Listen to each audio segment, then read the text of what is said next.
Hey guys what's up. So this is your educator Adarsh Raj और बच्चों मैं लेके आ गया हूँ आपके लिए अगला लेसन। हम लोग कर रहे हैं 35 मोस्ट इंपॉर्टेंट टॉपिक्स की फिजिक्स की रिवीजन सीबीएसई टर्म 2 के लिए। ठीक है, तो हम लोग कर रहे हैं वेव ऑप्टिक्स। मैंने आप लोगों को वेव ऑप्टिक्स शुरू करवा दी है और वेव ऑप्टिक्स के कुछ टॉपिक्स हमने कवर कर लिया। अगर आपने नहीं देखे हैं तो आप दिए गए लिंक पे जा सकते हैं डिस्क्रिप्शन बॉक्स में और वो लेक्चर्स देख सकते हैं। तो वेव ऑप्टिक्स हम लोग पढ़ रहे हैं और आज का जो टॉपिक है वो भी बहुत इंपॉर्टेंट टॉपिक है बच्चों।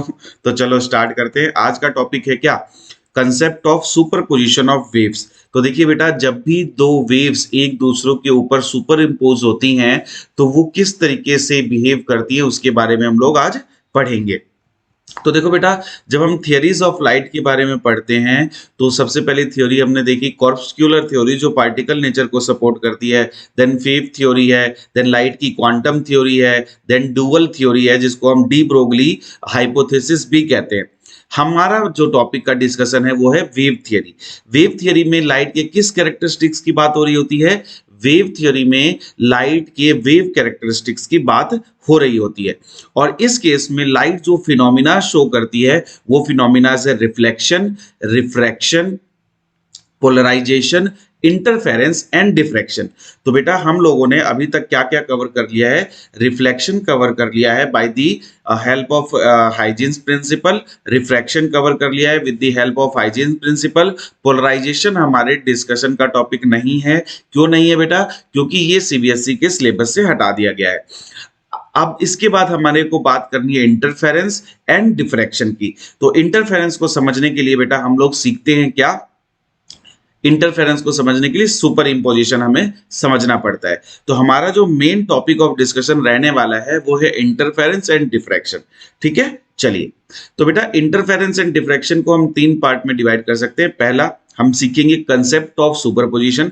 सेकंड, हम इंटरफेरेंस की डेफिनेशन सीखेंगे और इंटरफेरेंस के बेसिस पे हम यंग्स डबल स्लिट एक्सपेरिमेंट और उसकी डेरिवेशन को सीखेंगे। इसके बाद हम लोग चलेंगे डिफ्रैक्शन पे और फिर हम सीखेंगे diffraction at a single slit. तो ये हमारा पूरा जो है टॉपिक रहेगा डिस्कशन का। ठीक है, तो पहले अभी हम लोग इस लेसन में तो बेसिकली किस पे डील करने वाले हैं? कंसेप्ट ऑफ सुपरपोजिशन पे। तो देखो बेटा, सपोज करो हमारे पास कोई पार्टिकल है मीडियम का पी। ठीक है, अब इस पार्टिकल के वाइब्रेशन की वजह से क्रिएट होती है वेव। ठीक है, ये वेव क्रिएट हो गई। अब सपोज करो कि ये जो वेव है ये किसी पी पॉइंट पे जब पहुंचती है तो इसका एम्पलीट्यूड रहता है A1। ठीक है, क्लियर? अब क्या होगा? ये देखो पार्टिकल जो है ये ऑस्किलेट कर रहा है, ये पार्टिकल के ऑस्किलेशन से ही तो वेव प्रोड्यूस हो रही है। ठीक है, तो देखो अब क्या होगा अगर हम एक और वेव ले लें, ठीक है, जिसका एम्पलीट्यूड है A2, ये जब पॉइंट P पे पहुंच रही है, ठीक है, तो होगा क्या कि इन दोनों वेव्स के सेम टाइम पे अगर ये P पॉइंट पे पहुंचेंगी तो एक फिनोमिना कहलाएगा सुपरपोजिशन। मतलब जब भी दो वेव्स एक ही टाइम पे एक पॉइंट से गुजरती हैं तो उनसे एक रिजल्टेंट वेव बनती है और इस फिनोमिना को सुपरपोजिशन ऑफ वेव कहा जाता है। ठीक है, तो देखिए मेरे पास एक वेव थी, ये थी वेव 1 जिसका एम्पलीट्यूड था बेटा A1 और ये थी वेव 2, इसका एम्पलीट्यूड था A2। ये दोनों वेव सेम टाइम पे P पॉइंट से गुजर रही हैं, इनसे एक रिजल्टेंट वेव जनरेट हो रही है। क्या जनरेट हो रही है बेटा? एक रिजल्टेंट वेव जनरेट हो रही है। इस फिनोमिना को हम लोग क्या बोलते हैं? सुपरपोजिशन प्रिंसिपल बोलते हैं। क्या बोलते हैं बेटा? सुपरपोजिशन प्रिंसिपल बोलते हैं। ठीक है, चलिए अब देखिए बेटा, हम एक और केस लेके चलते हैं। सपोज करो कि एक टाइम पे जब P पे पहली वेव गुजर रही थी, ये हमारी फर्स्ट वेव है, तो P पॉइंट से फर्स्ट वेव जो है उसका क्रस्ट पास हो रहा था, लेकिन जो सेकंड वेव है ये हमारी सेकंड वेव है, सेकंड वेव का P पॉइंट से ट्रफ पास हो रहा है। क्रस्ट कौन सा पॉइंट होता है बेटा? क्रस्ट होता है मैक्सिमम एम्पलीट्यूड का पॉइंट। और ट्रफ कौन सा होता है? ट्रफ भी होता है मैक्सिमम एम्पलीट्यूड का पॉइंट, लेकिन ये अपोजिट डायरेक्शन में होता है। तो ये दोनों वेव सेम टाइम पे सेम पॉइंट से अपोजिट डायरेक्शन यानी अपोजिट फेज में टकरा रही हैं। इस केस में क्या होता है? एक और रिजल्टेंट वेव बनती है। ठीक है, तो इस केस में भी एक रिजल्टेंट वेव बनती है।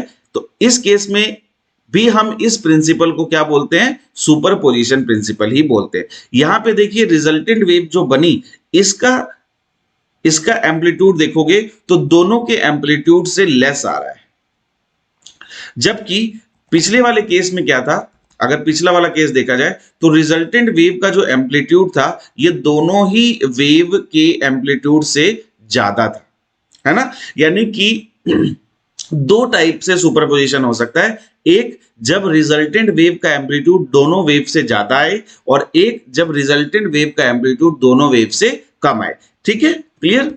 अब ये दोनों की कंडीशन होगी, है ना, वो कंडीशन हम लोग पढ़ते हैं। चलिए देखिए बेटा, the concept of more than two waves simultaneously arriving at a point is called superposition of wave। तो जब भी किसी एक पॉइंट पे दो वेव्स एक साथ आती हैं और टकरा जाती हैं, इससे एक नई रिजल्टेंट वेव मिलती है। इस फिनोमिना को हम सुपरपोजिशन ऑफ वेव कहते हैं। ऐसा दो तरीके से हो सकता है। पहला तरीका, जब दोनों वेव का फेज सेम हो, दोनों वेव का फेज सेम हो, ऐसे केस में जो रिजल्टेंट वेव आती है उसका एम्पलीट्यूड दोनों वेव्स के एम्पलीट्यूड के समेशन के बराबर होता है। ठीक है, और जब भी दोनों वेव का फेज अपोजिट होता है बेटा, अपोजिट फेज में एक दूसरे से टकराती हैं, तो इन दोनों वेव का जो रिजल्टेंट एम्पलीट्यूड होता है बेटे, ये दोनों वेव के एम्पलीट्यूड के डिफरेंस के बराबर होता है। ठीक है, सो जब दो वेव टकराएंगी एक दूसरे के साथ, तो डिपेंड करेगा कि वो सेम फेज में टकरा रही हैं कि अपोजिट फेज में टकरा रही हैं। ठीक है, चलो, so when two wave superimpose in the same phase the resultant amplitude is, तो क्या आंसर आ जाएगा बेटा, अगर दोनों सेम फेज में है तो रिजल्टेंट एम्पलीट्यूड दोनों के समेशन के बराबर होगा। When two or more waves arrive at a point simultaneously to get a new resultant wave, this concept is called reflection, polarization, refraction और superposition। तो क्या बोलते हैं बेटा, superposition of the two waves. यही तो हम लोग कर रहे हैं ना। थर्ड, अब देखिए बेटा, मैथमेटिकल फॉर्म ऑफ सुपरपोजिशन। अब देखो ध्यान से, अगर हमारे पास दो वेव्स हैं, एक का एम्पलीट्यूड है बेटा A1, ये कैसा है, एम्पलीट्यूड है,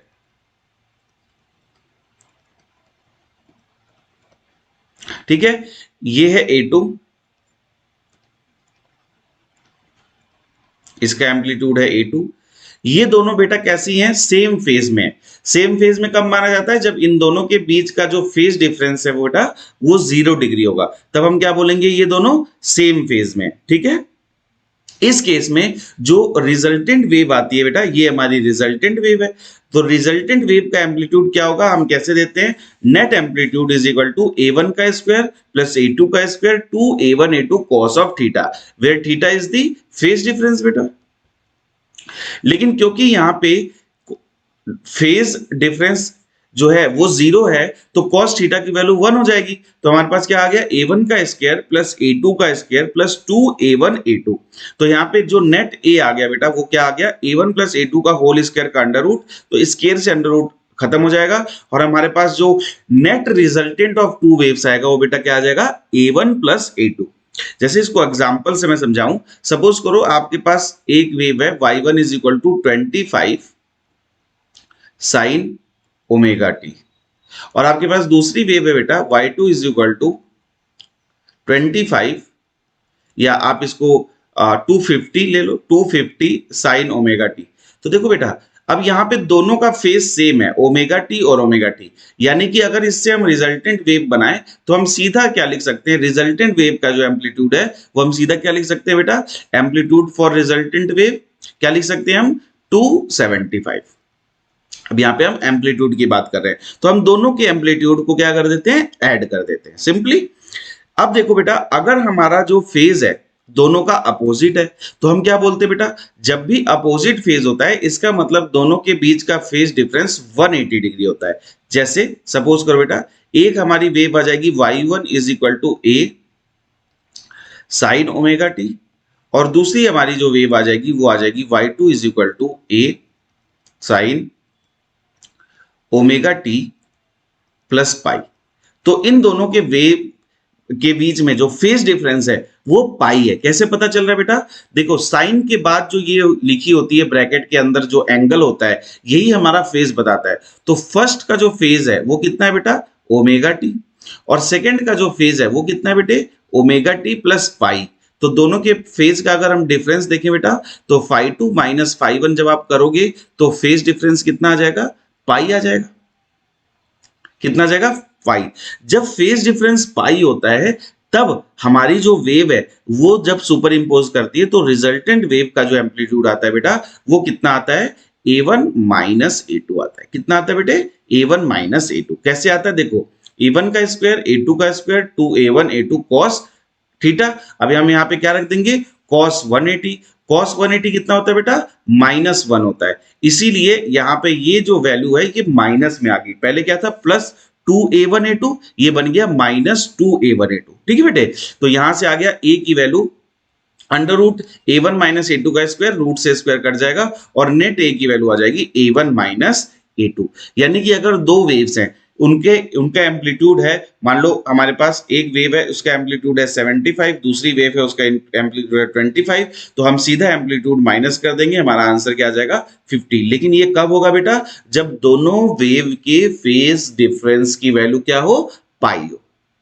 ठीक है बच्चों, अगर फेज डिफरेंस की वैल्यू पाई नहीं हो तो हम क्या करेंगे? ऐसा भी तो पूछा जा सकता है ना कि सर आपने ये तो बता दिया दोनों के फेज का डिफरेंस अगर जीरो हो तो क्या करना है और पाई हो तो क्या करना है। लेकिन अगर दोनों के फेज का डिफरेंस जीरो या पाई नहीं हो, फॉर एग्जाम्पल एक हमारे पास वेव आ गई y1 is equal to A1 sine omega t और दूसरी वेव आ गई बेटा y2 is equal to A2 cos omega T.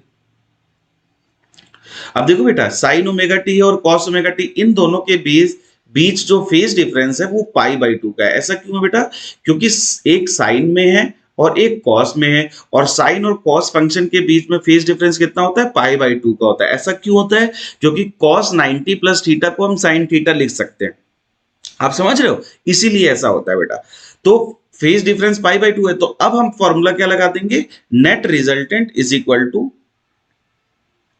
Under root A1 का स्क्वायर प्लस A2 का square plus 2A1 A2 cos of 90। अब बेटा देखो कॉस 90 कितना होता है? कॉस पाई बाई टू कितना होता है? जीरो होता है। कॉस 90 जीरो, तो ये खत्म हो जाएगा हमारे पास। तो हमारे पास एम्पलीट्यूड क्या हो जाएगा? A is equal to under root A1 का स्क्वायर प्लस A2 का स्क्वायर। ठीक है, ध्यान समझ में आया? तो अगर एक का एम्पलीट्यूड है मान लो A1 और दूसरे का एम्पलीट्यूड है A2 और दोनों के बीच में फेज डिफरेंस है कितना? 90/t। तो आप एक तरीके से देख सकते हो कि जो इसका रिजल्टेंट होता है वो वेक्टर सम ही तो होता है, A1 का स्क्वायर प्लस A2 का स्क्वायर। यही तो हम लोग वेक्टर सम में भी करते थे। तो जब भी हम लोग एम्पलीट्यूड निकालते हैं ना बेटा तो एम्पलीट्यूड बेसिकली क्या होता है? एम्पलीट्यूड दो वेक्टर्स के एम्पलीट्यूड का वेक्टर सम होता है। क्या होता है? वेक्टर सम होता है, जहां पे कॉस थीटा में जो थीटा होता है ये कुछ नहीं होता है, ये फेज डिफरेंस होता है। तो अगर आपको फेज डिफरेंस की वैल्यू थीटा की वैल्यू 30 डिग्री दी हो, 60 डिग्री दी हो, 90 डिग्री दी हो, 180 डिग्री दी हो, तो क्या आप वैल्यूज नहीं निकाल सकते हैं? बिल्कुल निकाल सकते हैं। इसमें वैल्यूज को पुट करेंगे कॉस थीटा के टर्म्स में और बिल्कुल आंसर अपने आप आ जाएगा। तो मुझे नहीं लगता यहां तक किसी को कोई दिक्कत होगी। ठीक है, अब आगे बढ़े यहां से। चलो, तो देखिए बेटा principal of superposition of waves क्या कहता है कि जब भी व्हेन टू और more than two waves arrive at A point simultaneously then the amplitude of the resultant wave is given by the vector sum। मैंने अभी आपको बताया the vector sum of the amplitude of the each wave। जहां पे A1 क्या है बच्चों? A1 है amplitude of the first wave, amplitude of the first wave। A2 क्या है बच्चों? Amplitude of the second wave. Cos theta क्या है बेटा? यहां पे कॉस थीटा जो है इसमें थीटा क्या होता है? थीटा होता है phase difference.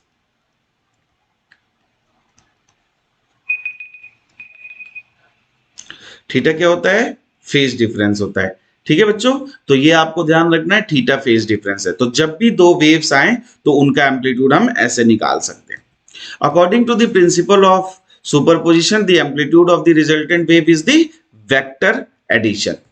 There are two waves, एक 4 यूनिट है, एक 5 यूनिट है। एम्पलीट्यूड बेटा दोनों एक पॉइंट पे साइमल्टेनियसली आ रही है। ठीक है, such that the phase difference between the two wave is 60 degree. अब यहाँ पे थीटा की वैल्यू आपको दे दी गई है 60 डिग्री। ठीक है, what is the amplitude of the resultant wave? चलो 30 सेकंड है आपके पास इस क्वेश्चन को करने के लिए। 30 सेकंड यूज करिए और क्वेश्चन को करिए। मैं 30 सेकंड आपके लिए रुकूंगा, फिर मैं ये क्वेश्चन कराऊंगा। तो 30 सेकंड करिए आप इस क्वेश्चन को।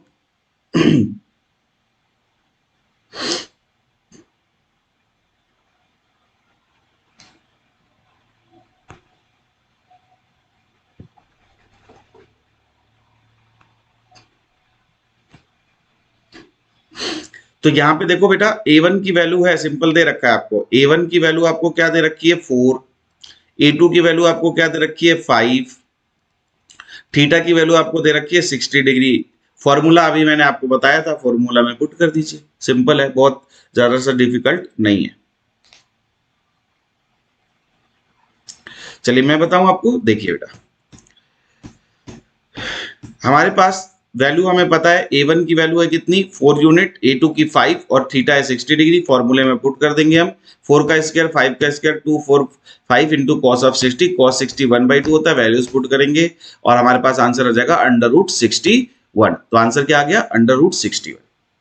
अब देखिए बेटा, अब इसके बाद जो हमारा टॉपिक आता है ना, वो आता है इंटरफेरेंस। लेकिन इंटरफेरेंस जो है उसको समझने के लिए हमें सबसे पहले समझना पड़ता है कि जो हमारे कोहेरेंट सोर्सेज हैं और इनकोहेरेंट सोर्सेज हैं, ये क्या होते हैं। ठीक है, तो देखिए बेटा, नॉन कोहेरेंट सोर्सेज क्या होता है? When the two sources of light whose frequencies are not same and phase difference between the two waves emitted by which does not remain constant with respect to time, then they are called non coherent sources. non coherent sources क्या होते हैं? जिनकी frequency same नहीं होती है, f1 बराबर नहीं होता है f2 के, और जिनका फेज डिफरेंस है डेल्टा थीटा, वो टाइम के साथ चेंज होता रहता है, वेरी करता रहता है, कांस्टेंट नहीं रहता है। इन्हें हम बोलते हैं non coherent source of light. The light emitted by the two independent sources such as candles, bulbs is non-coherent and interference phenomena cannot be produced by two such sources.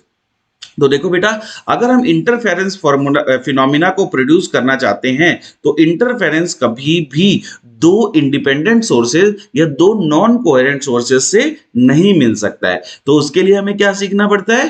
Coherent sources बनाने पड़ते हैं। तो coherent sources क्या होते हैं?